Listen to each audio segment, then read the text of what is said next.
Halo Urbaners dimanapun kalian berada, sawadikap, semoga semua selalu sehat dan air galon di rumah kalian masih aman. Kali ini lagi-lagi saya akan merangkum film bertema permayatan lagi, dan mungkin ini adalah film permayatan terakhir yang akan saya bahas setelah beberapa waktu yang lalu kita sudah bahas dua film, The Autopsy of Jane Doe dan The Possession of Hannah Grace, di mana kedua film tersebut memiliki ending yang sangat membagongkan dan sangat... sudahlah. Semoga film The Corpse of Anna Fritz ini bisa memuaskan hasrat perfilman duniawi kita, terutama untuk saya pribadi, karena saya butuh ending yang benar-benar mengencerotkan dan tidak menggantung seperti si Johnny. Maka dari itu langsung saja, siapkan handsfree, kencangkan celana dalam, simetriskan posisi rebahan, selamat menonton, dan cekicrot.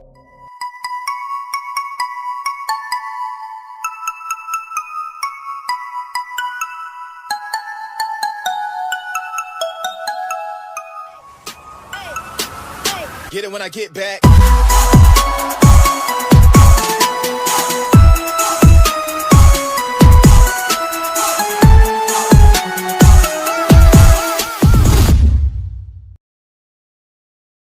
Mallorquín Pau Balaguer, que combina el... Ha sido encontrada sin vida en el baño. Film ini akan menceritakan tentang seorang aktris dunia yang sangat terkenal bernama Anna Fritz yang tewas misterius di kamar mandi saat pesta berlangsung. Scene dimulai dengan narasi dan seorang petugas rumah sakit yang membawa jenazah Anna. Petugas itu bernama Pau. Ini dia. Si Pau ini pun secara sengaja memotret wajah Anna dan mengirimkan foto tersebut kepada teman-teman dekatnya. Kedua temannya, Ivan dan Javi, tertarik untuk melihat jenazah Anna. ¿Qué China? Las dos. Las chinas son planas. Dan dari sinilah semua malapetaka dimulai. Sekedar catatan bahwa sosok Anna Fritz dalam film ini diceritakan sebagai aktris yang sangat terkenal dan sangat diidolakan, sehingga kesempatan langka untuk melihat Anna Fritz secara langsung tidak disia-siakan oleh Ivan dan Javi walaupun dia sudah jadi mayat. Pau pun diajak minum amer dulu oleh Ivan dan Javi agar mentalnya menjadi lebih berani, karena Pau ternyata sedikit ketakutan dengan resiko kehilangan pekerjaannya karena membawa Ivan dan Javi ke tempat kerja.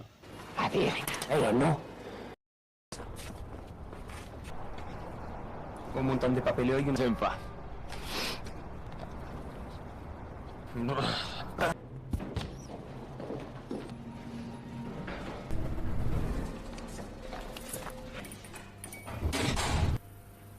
Masuklah mereka ke ruang mayat. Saat kain dibuka, betapa kagumnya mereka bisa melihat Anna Fritz secara langsung. Lleva pocas horas aquí. Mira, Fritz. Ivan pun langsung meraba mountain-nya si Anna dan itu sangat gila. Mayat loh itu. Agar suasana semakin meriah, Ivan pun mengeluarkan narkoba yang sudah dia bawa dan mereka pun mengkonsumsinya. Setelah agak ngefly, Ivan pun kembali menghampiri mayat Anna lagi. Dan entah apa yang ada di pikirannya, si Ivan pun mengutarakan sebuah ide gila untuk melakukan pengenceritan kepada mayat Anna. What the fuck, man? Javi sendiri yang sejak awal ketakutan berusaha keras untuk tidak terlibat. Tapi, ia tak sanggup melarang keinginan kedua temannya tersebut. Akhirnya, Ivan pun melakukannya. No se va a tirar.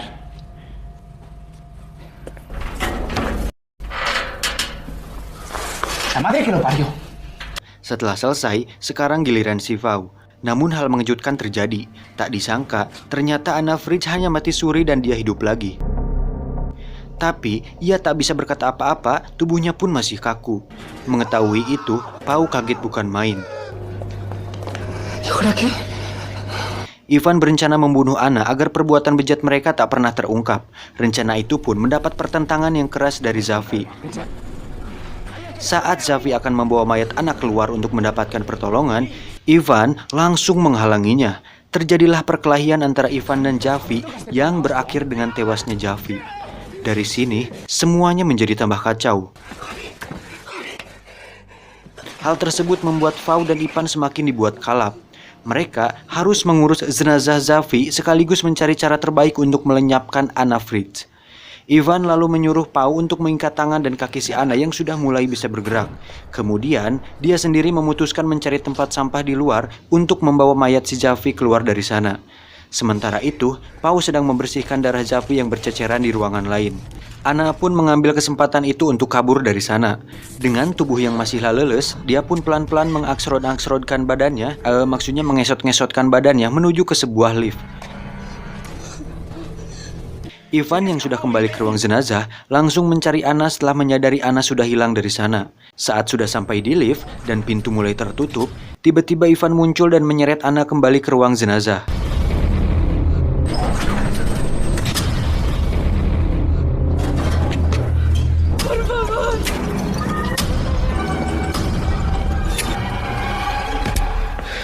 Karena sudah kagok edan, Ivan pun menyuruh Pau membunuh Anna. Tapi, karena Pau pada dasarnya remaja yang soleh, dia pun tidak sanggup dan menolak perintah dari Ivan. Kemudian Ivan memaksa tangan Pau untuk membekap mulut dan hidung Anna sampai dia kehabisan napas. Ketika masalah si Anna sudah beres, Ivan pun membawa mayat Javi keluar dari sana. Pau kemudian merapikan dan membereskan pekerjaannya. Tapi saat dia akan pulang, tiba-tiba Anna batuk. Saat dicek, ternyata Anna masih hidup.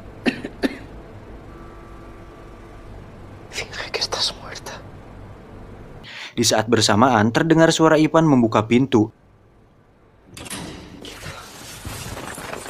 Pau langsung menutup kembali kain mayat Anna agar tidak diketahui oleh Ivan. Mereka pun pulang. Saat sudah beberapa meter dari ruang jenazah, Ivan pun baru menyadari bahwa kartu member Alfamart-nya tertinggal di ruang mayat. Mengetahui hal tersebut, Pau berusaha mencegahnya, namun Ivan tetap kekeh. Iván, da igual, ya la cogeré yo mañana. Y una mierda.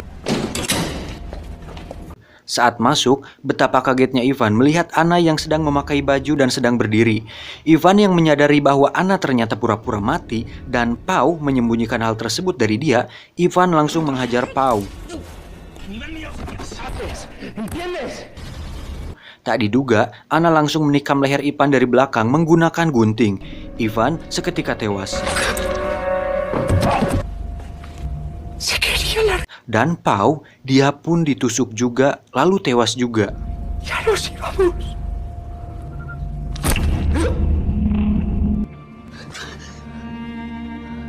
Terakhir, dia menusuk perutnya sendiri.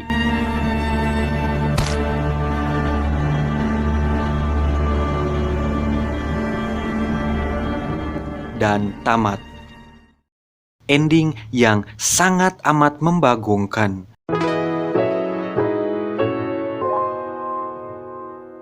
Rangkum film kali ini mungkin terasa singkat karena memang alurnya sederhana dan lebih banyak diisi dengan dialog antar pemain. Tapi terlepas dari bagus atau tidaknya film ini, banyak hal sebenarnya yang menjadi tanda tanya bagi saya pribadi. Di antaranya, bagaimana Anna bisa hidup lagi?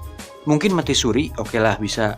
2. Bagaimana kondisi mayat yang hidup lagi bisa ngesot dan dalam hitungan jam sudah bisa berjalan dan berdiri? Secara medis dan ilmu kedokteran mungkin itu bisa saja terjadi. Oke lah, siap.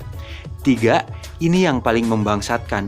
Mengapa Anna bunuh diri di saat ia telah memiliki kesempatan besar untuk hidup dan dia telah berjuang berkali-kali untuk hidup? Nah loh, apa karena dia merasa kotor dan tidak mempunyai hasrat untuk hidup lagi? Itu semua tidak dijelaskan dalam film. Dan menurut saya karakter Anna Fried juga tidak tergali dengan baik di film ini. Setidaknya Jendo dan Hannah Grace masih diberi clue lah di dalam filmnya. Tapi terlepas dari itu semua, pesan yang bisa kita ambil dari film ini adalah bahwa terkadang kesenangan yang bejat dan menjijikan dapat menjadi awal kehancuran. Bahwa perbuatan jahat hanya akan melahirkan perbuatan jahat berikutnya. Dan sejahat-jahatnya orang pasti jahat. Di sana mountain, di sini mountain, di tengah-tengah ada limban. Anda bingung, saya bingung, mungkin kita harus sebat. Saya John undur diri dari hadapan Anda, terima kasih, salam pengangguran Indonesia.